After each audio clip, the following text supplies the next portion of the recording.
शेतकरी बंधू भगिनींनो नमस्कार. मित्र हो, आपल्या सगळ्यांना कल्पना आहे की पीक विमा योजना ही आपल्या शेतकऱ्याच्या दृष्टिकोनातून अत्यंत महत्त्वाची योजना आहे. आणि या पीक विमा योजनेतल्या संदर्भातलं जे काही हवामान आधारित फळपीक विमा योजना आहे याच्यातली नुकसान भरपाई जी आहे ती हवामान धोके आधारित आहे. आणि हे हवामान धोके निर्धारित करण्याचं काम हा राज्य शासनाचा महावेद प्रकल्प करतो. हा महावेद प्रकल्प हा राज्य शासनाचा कृषी विभाग आणि स्कायमेट वेदर सर्व्हिसेस यांच्या संयुक्त विद्यमानं जो आहे तो साकारला गेलेला प्रकल्प आहे.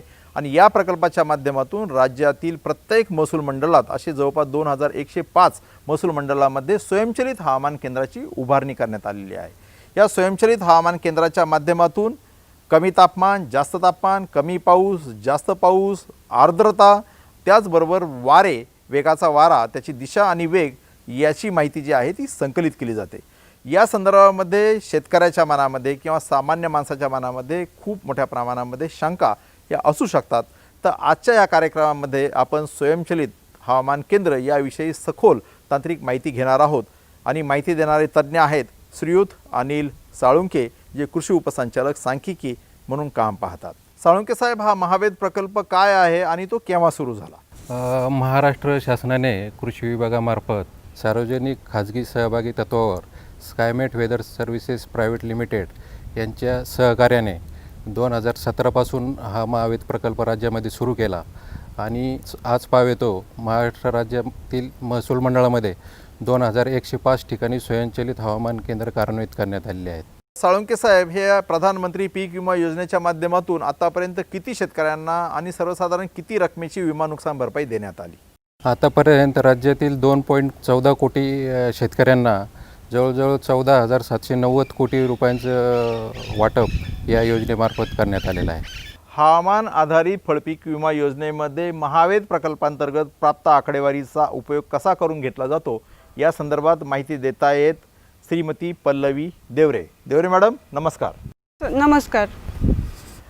देवरे मॅडम, ही हवामान आधारित फळपीक विमा योजना राज्यात केव्हा सुरू झाली? हवामान आधारित फळपीक विमा योजना सन 2011-12 पासून प्रायोगिक तत्वावर राज्यात राबविण्यात आली. मात्र सन 2016-17 पासून विस्तृत स्वरूपात सदर योजना प्रधानमंत्री पीक विमा योजनेअंतर्गत राबविण्यात येत आहे. या हवामान आधारित फळपीक विमा योजनेच्या माध्यमातून राज्यातील किती शेतकऱ्यांना आणि सर्वसाधारण किती रकमेचा लाभ देण्यात आलेला आहे? सन 2016-17 पासून या योजनेअंतर्गत 12,88,000 शेतकऱ्यांनी सहभाग घेतला आहे. त्यापैकी 9,14,000 शेतकऱ्यांना 3,514 कोटी एवढी नुकसान भरपाई देण्यात आली आहे. या फळपीक विमा योजनेत हवामान धोके आधारित नुकसान भरपाई निश्चित केली जाते. तर हे महावेद प्रकल्पाच्या माध्यमातून प्राप्त होणाऱ्या आकडेवारीचा कसा उपयोग हे नुकसान भरपाई निश्चितीकरणामध्ये केला जातो? या योजनेअंतर्गत विविध हवामान धोके समाविष्ट आहेत. उदाहरणार्थ कमी तापमान, जास्त तापमान, अवेळी पाऊस, जास्त पाऊस, कमी पाऊस, सापेक्ष आर्द्रता, वेगाचे वारे व गारपीट इत्यादी हवामान धोके आहेत. स्वयंचलित हवामान केंद्रावर प्राप्त होणारी आकडेवारी तसेच अधिसूचित फळपिकांचे हवामान धोके यांची सांगड घालून नुकसान भरपाई निश्चित करण्यात येते. आता आपण महावेद प्रकल्पाच्या तांत्रिक बाजूच्या संदर्भामध्ये माहिती घेणार आहोत आणि माहिती देणारे तज्ज्ञ आहे श्रीयुत राजेश रामदास माळी. माळी साहेब, नमस्कार. नमस्कार मित्र हो, श्रीयुत राजेशजी माळी हे राज्य शासनाच्या वतीने तांत्रिक सल्लागार महावेद प्रकल्प म्हणून सध्या काम पाहतात. आणि ते भारतीय हवामानशास्त्र विभागातून उपमहाव्यवस्थापक या पदावरनं सेवानिवृत्त झालेले आहेत. माळी साहेब, हे स्वयंचलित हवामान केंद्र म्हणजे नक्की काय आहे? स्वयंचलित हवामान केंद्र म्हणजे जसं त्याचं नावच सजेस्ट करतं की स्वयंचलित, जिथे कोणाची जरूर पडत नाही. इतर वेळी जसं आपण कुठलंही ऑब्झर्वेशन्स घेतो, कुठलाही डाटा घेतो, त्यावेळेस कोणाची तरी जरूर पडते. ह्या यंत्रामध्ये कोणाचीही मदत न घेता स्वयंचलित ॲटोमॅटिकली ह्या वेगवेगळ्या संवेदकाकडून माहिती गोळा करणारं हे यंत्र, याला स्वयंचलित हवामान केंद्र आपण असं म्हणू. हे स्वयंचलित हवामान केंद्र आणि जे पारंपरिक हवामान केंद्र असतं तर त्याच्यामध्ये नक्की काय मूलभूत फरक आहे? मॅन्युअल ऑब्झर्वेटरी म्हणजे जिथे एक हवामान केंद्र आहे, जिथे लोकांना किंवा एका माणसाला तिथे जाऊन उभं करून सर्व त्याला हवामानाच्या नोंदी ही त्या मशीनवरती असेल त्या नोंदी कराव्या लागतात. पण ॲटोमॅटिक वेदर स्टेशन्समध्ये ह्या प्रकारची जरूर लागत नाही. दर 10-10 मिनटाच्या अंतराने ह्या सर्व नोंदी ह्या ॲटोमॅटिक ह्या मशीनद्वारे घेतल्या जातात. या स्वयंचलित हवामान केंद्राचे नेमके फायदे कोणत्या स्वरूपाचे आहेत किंवा काय आहेत? मॅन्युअल ऑब्झर्वेशन्समध्ये त्याच्या काही लिमिटेशन्स येतात. तर स्वयंचलित हवामान केंद्रामध्ये दर 10 मिनिटाला डेटा गोळा करून तो प्रसारित करण्याची क्षमता आहे. तारीख आणि वेळ याचा स्टॅम्प करून हा डेटा दर 10 मिनिटांनी पाठवला जातो. 2105 स्टेशन्स आपण ह्या अंतर्गत बसवलेली आहेत कृषी विभागाने आणि ह्या 2105 स्टेशनचा सायमल्टेनियस म्हणजे एकाच वेळीस हा सर्व डेटा हा सेंट्रल सर्व्हरला हा पाठवला जातो, पुढे पाठवला जातो. तर हा एक खूप महत्त्वाचा आणि मोठा फायदा आहे. या स्वयंचलित हवामान केंद्राचे घटक कोणकोणते आहेत? स्वयंचलित हवामान केंद्रामध्ये बेसिकली हे संवेदक तर आहेच. आपण बेसिकली संवेदक वापरतो वाऱ्याची दिशा, वाऱ्याची गती मोजण्यासाठी. आपण रेनगेज वापरतो, टिपिंग बकेट रेनगेज म्हणतात त्याला. ते रेनगेज रेनफॉल म्हणजे पर्जन्यमान मोजण्यासाठी वापरतो.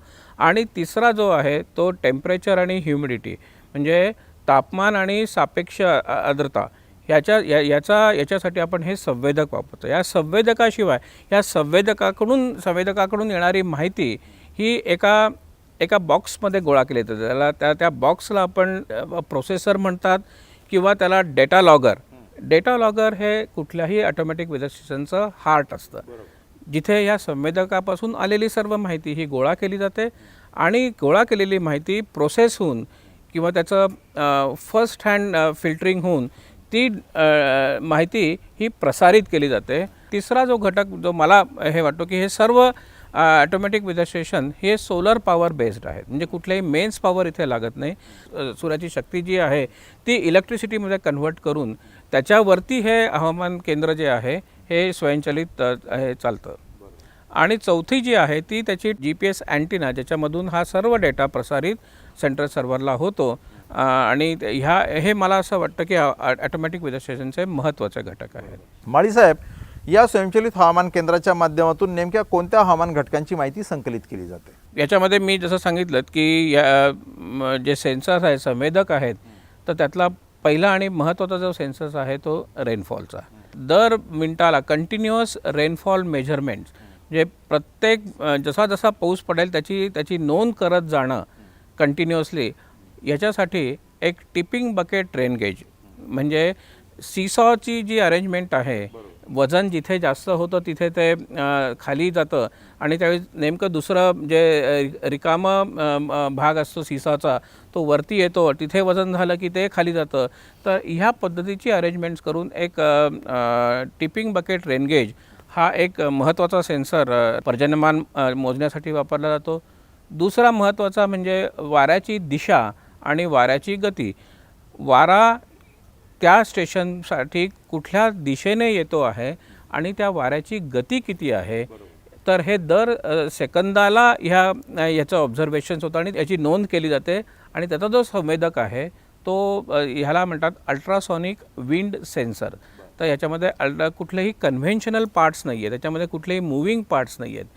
तर एक अल्ट्रासॉनिक साऊंड वेव्ज याच्या प्रिन्सिपलवरती याचा सेन्सर जो आहे तो काम करत असतो. अतिशय मॉडर्न टेक्निकचा हा सेन्सर इथे वापरला गेलेला आहे आणि तो वाऱ्याची दिशा आणि वाऱ्याची गती हे अचूक याची माहिती ह्या सेन्सरपासून आपल्याला उपलब्ध होऊ शकते. तिसरा जो महत्त्वाचा आहे तो हवेतील तापमान आणि हवेतील आर्द्रता. हाही एक कंबाईंड सेन्सर आहे. तर याच्यामध्येही PT100 आणि कपॅसिटन्स टाईप व्हेरिएशन्स जे आहेत ॲटमॉस्फिअरची ती ह्युमिडिटीमधली ती त्या पद्धतीने ही मेजर केली जातात. तर असा एक कंबाईंड टेम्परेचर आणि ह्युमिडिटी सेन्सर हा स्वयंचलित हवामान केंद्रामध्ये वापरले जातात. ह्या स्वयंचलित हवामान केंद्रामार्फत प्राप्त होणारी आकडेवारी ही शास्त्रज्ञांना कळते, शासनाला कळते, मात्र सामान्य माणसाला जर त्याची माहिती घ्यायची असेल तर त्याला कशा पद्धतीने ती उपलब्ध होऊ शकते? 2105 स्टेशनकडून हा डेटा जेव्हा सेंट्रल सर्व्हरला येतो तेव्हा हा प्रोसेस प्रोसेस होऊन एका महावेद पोर्टल इथे जे आहे महावेदची वेबसाईट आहे ह्या ठिकाणी हा डेटा आपल्याला कॉम्प्युटरवरती बघता येतो. त्याला युजर ID पासवर्ड ज्यांना ॲप्लिकेबल आहे त्यांना दिला जातो आणि त्याच्यापासून हा सर्व डेटा हा त्या पोर्टलवरती आपल्याला बघता येतो. या व्यतिरिक्त स्कायमेट वेदर हे मोबाईल ॲप हे सर्वांसाठी उपलब्ध आहे. हे डाउनलोड करून त्या पर्टिक्युलर लोकेशनची जिथे ते उभे आहेत हे ऑफकोर्स GPS बेस्ड आहे, GPS रिलेटेड आहे. तर त्या ठिकाणची जी माहिती आहे स्वयंचलित हवामान केंद्राची ती त्या आपल्या मोबाईलवरती सुद्धा बघू शकतात. या स्वयंचलित हवामान केंद्राच्या मार्फत जी काय आकडेवारी प्राप्त होते तर त्यामध्ये ती प्राप्त झाल्यानंतर किंवा प्राप्त होताना कुणी त्याच्यामध्ये फेरफार करू शकतो का? मला असं वाटतं की हा जो डेटा आहे हा डेटा कशा प्रकारे गोळा होतो, डेटा लॉगर, जसं मी सांगितलं ह्या सर्वांचं हार्ट जे आहे ते डेटा लॉगर आहे. आणि दुसरं जे महत्त्वाचं जे मी सांगितलं ती एक GPRS अँटिना आहे, अँटिना की ज्याच्याकडून हा डेटा हा प्रसारित होत राहतो. कदाचित कधी असं होतं की आपण म्हणतो की माझ्या मोबाईलला रेंज नाही आहे, तर त्या पर्टिक्युलर स्टेशनपासून जर तो सर्व्हिस प्रोव्हायडर त्या ठिकाणचा तर तो काही तिथे काम करत नसेल आणि त्या लोकेशन्सची त्या स्वयंचलित हवामान केंद्राची जी पोझिशन अशी असेल की तो डाटा सेंट्रल सर्व्हरला पाठवू शकत नसेल त्यावेळीस, तर तो डाटा बफर स्टेजमध्ये डेटा लॉगरमध्ये किंवा त्या डेटा लॉगरमध्ये गोळा केला जातो, कंटिन्युअस गोळा केला जातो. आणि ज्यावेळेस त्यांना तो क्लिअर सिग्नल मिळतो त्यावेळेस हा सर्व डेटा हा सेंट्रल सर्व्हरला जाऊन त्या टेबलमध्ये जाऊन तो अपडेट होतो. आणि त्यावेळी जेव्हा तो सर्व टेबल अपडेट होतं त्यावेळीस त्याच्या परत व्हॅल्यू ह्या चेंज होत राहतात. तर याच्यामध्ये हा इलेक्ट्रॉनिकली ट्रान्सफर केलेला डेटा असल्यामुळे याच्यामध्ये छेडछाड अनलेस अदरवाईज की मॅन्युअली कोणी तिथे काही हे करणार नाही, तोपर्यंत जो गोळा केलेला डेटा आहे तो ॲज इट इज सेंट्रल सर्व्हरला मिळू शकतो. माळी साहेब, हे जे स्वयंचलित हवामान केंद्र आहे हे शेवटी यंत्र आहे आणि त्याचं मेंटेनन्स म्हणजे देखभाल करणं गरजेचं आहे, तर त्याची देखभाल नक्की कोणत्या प्रकारे केली जाते? याची जी जबाबदारी आहे मेंटेनन्सची किंवा देखभालीची जी जबाबदारी आहे ही सर्व ही स्कायमेटची आहे. आणि स्कायमेटचे जे इंजिनियर्स आहेत हे त्या स्टेशन्सला पिरियॉडिकली म्हणजे महिन्यातून एकदा त्या स्टेशनला व्हिजिट करणं हे त्यांच्याकडे मॅन्डेटरी आहे, कंपल्सरी आहे. आणि हे करत असताना जेव्हा ते सर्वजण त्या स्टेशनला इंजिनियर्स जेव्हा व्हिजिट करतात तेव्हा त्याला मोबाईल स्कॅनर दिलेला आहे. म्हणजे तो त्या स्टेशनला व्हिजिट गेला की नाही, त्या स्टेशनला त्याने सेन्सर्स ठीक केला की नाही, जर काही त्याच्यामध्ये बिघाड असेल किंवा त्याने काही त्याची सर्व्हिसिंग केली की नाही, तर ह्याचं मोबाईल स्कॅन करून हा सर्व डेटा एका वेगळ्या सर्व्हरमधल्या एका ॲप्लिकेशनमध्ये तो डाउनलोड केला जातो आणि प्रत्येकाचं त्याचं फोटोग्राफ्स साईटचे हे काढले जातात. म्हणजे प्रत्येक देखभाल किंवा मेंटेनन्स याचं एक डॉक्युमेंटरी प्रूफ किंवा त्याचं एक रायटिंगमध्ये त्याचं जे हे आहे हे तयार होत राहतं प्रत्येक व्हिजिटचं. त्याची इन्फॉर्मेशन ही दर महिन्याच्या महिन्याला जी आहे, महिन्यातून किंवा 2 महिन्यातून जसं त्याचं शेड्यूल असेल त्याप्रमाणे ही माहिती ही संकलित करून तो पाठवत असतो ऑनलाईन. हे जे स्वयंचलित हवामान केंद्र आहे तर याची जागेची निवड, त्याचबरोबर त्याची उभारणी आणि त्याचे जे सेन्सर्स किंवा संवेदक आपण म्हणतो, तर याच्यासाठी देश पातळीवर किंवा जागतिक पातळीवर काय स्टँडर्ड्स जसं इंडियन मेट्रोलॉजिकल डिपार्टमेंट आहे किंवा वर्ल्ड मेट्रोलॉजिकल ऑर्गनायझेशन यांनी काही स्टँडर्ड्स ठरवले असेल तर या माहितीच्या आधारे त्यांची उभारणी केली गेली आहे का? आता ह्या जागा निवडण्यासाठी एक मला वाटतं पूर्वी एक कमिटी प्रस्थापित केली होती कलेक्टरांच्या मार्फत. आणि ह्या कमिटीने IMDचे जे हे आहेत निदेशक त्यांनी दिलेले जे काही रेकमेंडेशन्स आहेत त्या रेकमेंडेशनच्या आधारे ही त्यांनी जागा प्रत्येक जागा त्यांनी ह्या निवडलेल्या आहेत, त्याप्रमाणे निवडलेल्या आहेत. आणि ही 2003-4 वर्षापूर्वीची ही घटना आहे जेव्हा त्यांनी ह्या जागा निवडलेल्या आहेत. आणि अशा जागांवरतीच ॲटोमॅटिक वेदर स्टेशन ही बसवली गेलेली आहेत. याच्यामध्ये हे जे सेन्सर्स आहेत याचं एक कॅलिब्रेशन सर्टिफिकेशन आणि त्याचं पिरियॉडिक अपग्रेडेशन हे होत राहावं. म्हणजे त्याचं ओरिजिनल केलेलं कॅलिब्रेशन प्रत्येक सेन्सरचं त्याचं एक सर्टिफिकेट असणं की हे विदिन द ॲक्सेप्टेबल लिमिट आहेत प्रत्येक सेन्सर, हे असणं जरुरी आहे. आणि अशा प्रकारचंच निर्देशक जे आहेत हे IMD करूनही होतं आणि WMO कडूनही होतं. हे स्वयंचलित हवामान केंद्र हे सोलर रिचार्ज बॅटरीवर ऑपरेट केलं जातं. आपण बघतो की ज्यावेळेस पावसाळी हंगामामध्ये जवळपास 8-8, 9-9 दिवस आहे तर तो सूर्यप्रकाशच नसतो. तर अशा वेळेस कशा प्रकारे तो डाटा ट्रान्समिट केला जातो? बरोबर. जेव्हा अशी परिस्थिती असते त्यावेळेस कमीत कमी 10 दिवस स्वयंचलित हवामान केंद्र हे विदाऊट एनी सनलाईट, कुठल्याही प्रकारचा सूर्यप्रकाश तिथे नसला तरी हे ॲटोमॅटिकली चालत राहावं अशी अपेक्षा ही साधारण आहे. आणि बॅटरी बॅकअप आणि बॅटरी बॅकअप जो आहे तो 10 दिवसापर्यंत चालावा इतकी व्यवस्था त्या ह्याच्यामध्ये कपॅसिटी त्याच्यामध्ये आहे. हा स्वयंचलित हवामान केंद्राच्या मार्फत जो काही आकडेवारी प्राप्त होते तर त्याच्यामध्ये डेटा टेम्परिंग याच्यामध्ये किंवा त्याच्यात फेरफार हे कुणी करू शकतं का? हा सर्व डेटा जो आहे हा डिजिटल फॉर्ममध्ये असतो. त्याच्या प्रत्येक डाटा सेटला त्याची डेट आणि त्याचा टाईम हा स्टॅम्प्ड केलेला असतो. आणि हा सर्व डेटा डिजिटल यंत्रणेमार्फत म्हणजे मे बी इंटरनेट सॅटेलाईटकडून हा सर्व डेटा हा सेंट्रल सर्व्हरला डिजिटल फॉर्ममध्येच येतो. त्याच्यामुळे ह्याच्यामध्ये अधेमध्ये कुठे काही त्याच्यामध्ये चेंजेस करणं हे इट इज नॉट पॉसिबल, हे शक्य नाही आहे. मित्र हो, आता आपण बघितलं की महाराष्ट्र शासनाचा कृषी विभाग आणि स्कायमेट वेदर सर्व्हिसेस यांच्या संयुक्त विद्यमानं आपल्या राज्यामध्ये महावेद प्रकल्प साकारला गेला आहे, ज्याच्या माध्यमातून प्रत्येक महसूल मंडळ पातळीवर म्हणजे राज्यातल्या 2105 महसूल मंडळांमध्ये स्वयंचलित हवामान केंद्राची उभारणी करण्यात आलेली आहे. स्वयंचलित हवामान केंद्राच्या नावामध्येच आहे की जे स्वतः चालतं, म्हणजे त्याच्या रीडिंग घेण्यासाठी कोणत्याही मानवाची ही गरज पडत नाही. यंत्र स्वतःहून रीडिंग घेतं, ज्याला सेन्सस म्हटलं जातं, आणि ते सॅटेलाईट किंवा इतर मोबाईलची जी टॉवर्स आहेत तर त्याच्या माध्यमातून हा डाटा सेंट्रल सर्व्हरला प्रत्येक 10-10 मिनिटांनी येत असतो. त्याच्यामुळे डाट्याची गुणवत्ता ही अत्यंत उच्च प्रतीची असते आणि त्याच्यामध्ये फेरफार होण्याची शक्यता हे अत्यंत कमी असतात.